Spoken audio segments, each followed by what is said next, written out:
American డాలర్తో పోలిస్తే రూపాయి మారకం విలువ ఇప్పుడు 90 రూపీస్కి పడిపోయింది. ఇది చారిత్రక కనిష్టం అని కూడా చెప్పుకోవాలి. అంటే రూపాయి పతనం ఇదే మొదటిసారి ఏమీ కాదు. ఇందులో కారణాలు అనేకం సైతం ఉన్నాయి. కానీ ఇలాంటి వేళ ప్రస్తుతం ప్రధానమంత్రి నరేంద్ర మోదీ గతంలో ఆయన గుజరాత్ సీఎంగా ఉన్నప్పుడు చేసిన కొన్ని కమెంట్స్ మాత్రం సోషల్ మీడియాలో తెగ వైరల్ అవుతున్నాయి. 2013లో నాటి సీఎం హోదాలో మోదీ చేసిన కమెంట్స్ ప్రస్తావిస్తూ కాంగ్రెస్ పార్టీ సెటైర్లు సైతం వేస్తోంది. అయితే అప్పట్లో మోదీ అసలు ఏమన్నారో ఇప్పుడు చూద్దాం.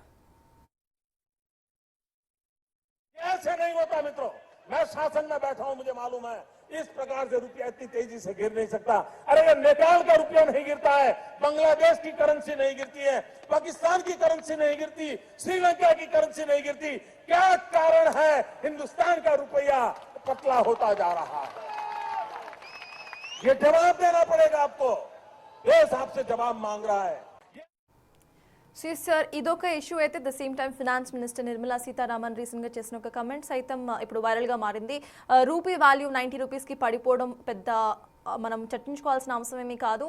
అండ్ మనకి డబ్బులు ఎలానో వస్తున్నాయి డ్యూ టు ట్రేడ్స్ అంటూ కూడా ఆవిడ వ్యాఖ్యానించడం చాలా మంది నవ్వుతున్నారు సైతం ఆవిడ చేసిన ఆ కమెంట్స్కి. ఎలా చూడాలంటారు వీళ్ళు చేసిన కమెంట్స్ అండ్ ప్రస్తుతం వీళ్ళు వైరల్ అవుతున్న అంశాన్ని ఎలా చూడాలంటారు సార్?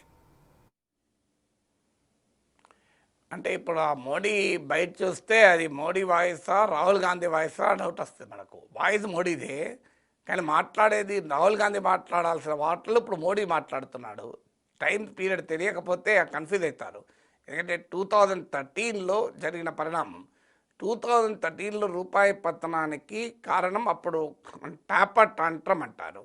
అంటే అమెరికన్ ఎకానమీలో liquidity changes, American federal reserve విధానాల్లో మార్పు వల్ల నీకు రూపాయి విలువ పడిపోయింది.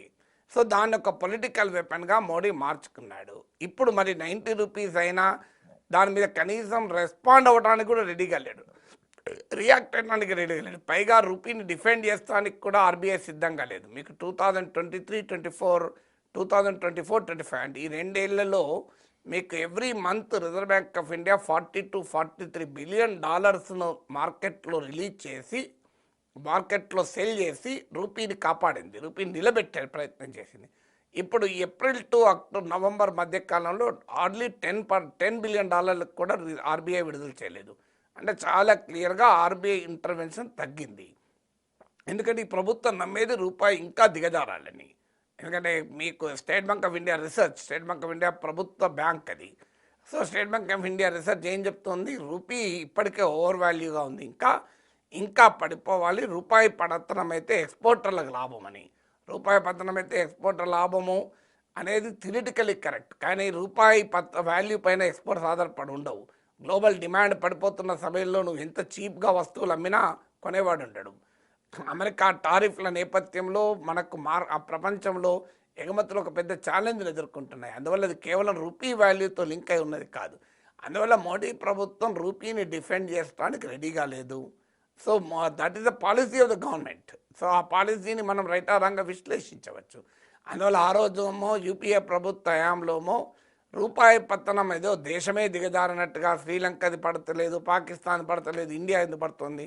ఇప్పుడు కూడా అదే పరిస్థితి కదా. Rupee is the Asia's worst performing currency. ఇప్పుడు అసలు డాలర్ వాల్యూ ప్రపంచంలో తగ్గుతున్న సమయంలో డాలర్తో పోలిస్తే రూపీ వాల్యూ పడిపోవడం ఏంటి? ఇతర దేశాల కరెన్సీలో బలపడుతున్నాయి డాలర్తో పోలిస్తే. ఉక్రెయిన్ వార్ ఉన్నా కూడా రష్యన్ కరెన్సీ నిలబడుతుంది, మనది ఎందుకు పడిపోతుంది ఆలోచించాలి కదా. Worst performing currency in Asia ఇది రూపీ. దీని ప్రభావం ఉండదు అంటే అంతకన్నా అమాయకత్వం ఏం లేదు. రూపీ వాల్యూ పతనం అయితే మన పెట్రోల్ డీజిల్ ధరల నుంచి మొదలుకొని అన్ని రకాల వస్తువుల ధరలు పెరుగుతాయి. ఇప్పటికే మన ట్రేడ్ డెఫిసిట్ $41 బిలియన్ చేరుకుంది. ఇంకా ట్రేడ్ డెఫిసిట్ పెరుగుతుంది because imports become costlier. Already metal and gold prices ఆకాశాన్ని అంటాయి, అవి ఇంకా పెరుగుతాయి. దాంతో మన ఇంపోర్ట్ బిల్లు పెరుగుతుంది. ఎకానమీ పైన సీరియస్ ఇంపాక్ట్ ఉంటుంది. ఇంకా మోడీకి అడ్వాంటేజ్గా ఉన్నది ఏంటంటే ఆయిల్ ప్రైసెస్ తక్కువ ఉన్నాయి. మీకు 2013లో ఆయిల్ ప్రైసెస్ $140 పర్ బ్యారెల్ ఉండే, ఇప్పుడు హార్డ్లీ $60-65 పర్ బ్యారెల్ ఉంది.